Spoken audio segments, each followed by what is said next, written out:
Welcome to another deep dive. We always try to get into some pretty fascinating stuff here, and today's topic is no exception. We're talking about mental rotation, which is how our brains can, picture an object and then imagine turning it around in space, kind of like a 3D puzzle in your head. Exactly. It's a really fundamental part of spatial reasoning, and we use it all the time without even realizing it. Oh, yeah, for sure. I mean, think about trying to parallel park, or even just navigating around your own home.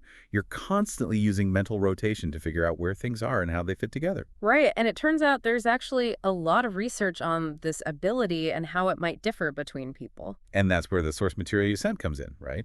This meta-analysis that looked at how men and women perform on a specific mental rotation test. It's called the Purdue Spatial Visualization Tests.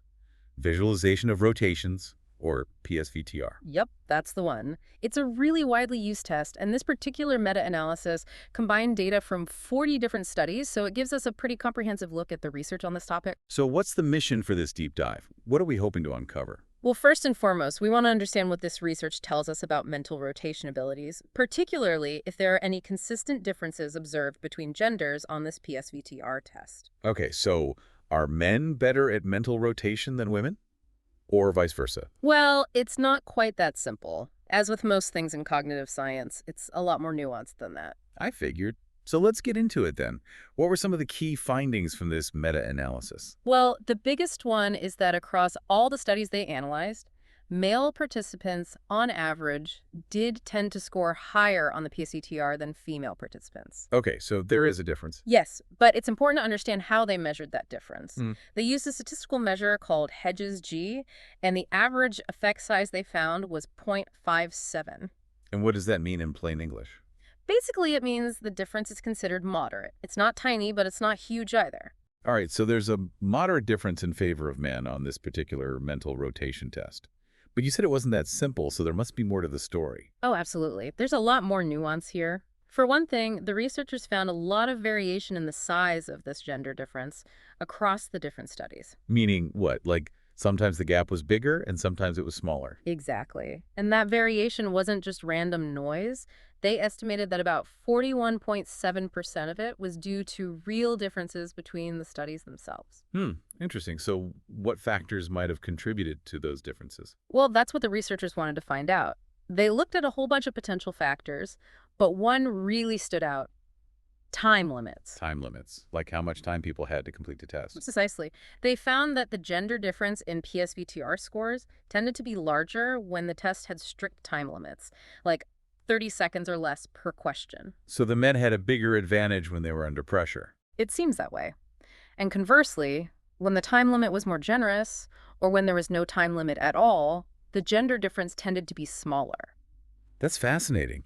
It suggests that maybe the time pressure itself is playing a role in how people perform, and it might be affecting men and women differently. Yeah, that's one possible interpretation. And it makes you wonder if we're truly measuring the same underlying ability when we impose these strict time limits. Right, because if someone's really good at spatial reasoning, but they just take a little longer to process things, they might get penalized on a time test. Exactly. And that penalty might be affecting women more than men, based on these findings. So for our listeners out there, this is a good reminder that if you're ever taking a test that involves spatial reasoning, especially if it's timed, don't freak out if you feel like you need a little extra time to process things. Yeah, good advice. It's important to remember that speed isn't the only measure of spatial ability. Okay, so time limits were a big factor. What about other things, like how the test was presented? Did it matter if people took the test on a computer or on paper? They looked into that too, but they didn't find a statistically significant difference. So the format didn't seem to be a major driver of the gender gap. And what about the length of the test? Did that make a difference? Nope, that didn't seem to matter much either. Whether the test was short, with 20 items, or less, or long, with more than 20 items, the overall gender difference was pretty consistent. Right, so it's not the format, it's not the length. It's really all about the time. And I guess this also tells us that men and women aren't fundamentally different in their spatial reasoning abilities, but maybe they just approach these tasks differently, or maybe they're affected by time pressure in different ways. Right, it's definitely pointing to some kind of interaction between gender and the testing conditions. Okay, well, this has been super interesting so far. But before we wrap up, I want to make sure we touch on a few more things from the outline. For example, I know that some researchers have modified the PSVT-R figures, like adding 3D axes or changing the perspective. Did the meta-analysis look at whether those kinds of modifications had an impact on the gender differences? They did, and they found that those figure modifications didn't have a significant moderating effect on the gender differences. So it didn't seem to matter whether the figures were presented in a more simplified or more complex way? Right, those changes didn't seem to systematically make the gap wider or narrower. Got it.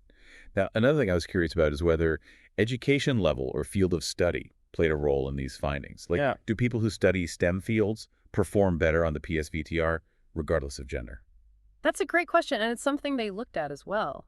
Interestingly, they found that the magnitude of the gender difference was pretty consistent across different education levels, from grades 5-12 all the way up to post-secondary. So it doesn't really matter how much education you have?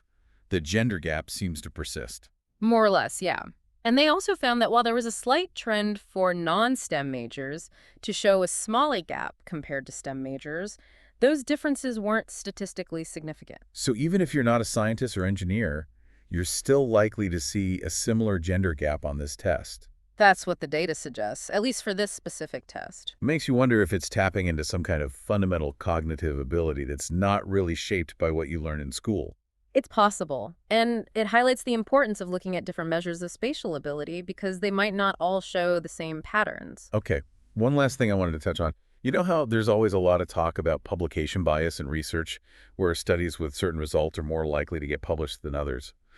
Did the researchers consider whether that might be a factor here? They did, and they found a tendency for published journal articles to report slightly smaller gender differences compared to other types of publications like dissertations and conference papers, but that difference wasn't statistically significant either. So while there might be a little bit of publication bias going on, it doesn't seem to be skewing the overall picture too much. Exactly. It's always something to keep in mind, but in this case, it doesn't seem to be a major concern. Great. Well, I think we've covered a lot of ground here. Any final thoughts before we wrap things up?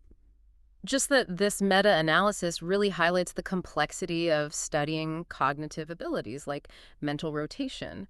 It's not as simple as saying men are better than women or vice versa. Yeah, there are clearly a lot of factors at play, and time limits seem to be particularly important. And for our listeners, this deep dive hopefully provides a more nuanced understanding of this ability and encourages them to think critically about how these kinds of tests are designed and administered. Absolutely. And maybe it will even inspire some of them to explore their own spatial reasoning skills and see how they stack up. Thanks for listening.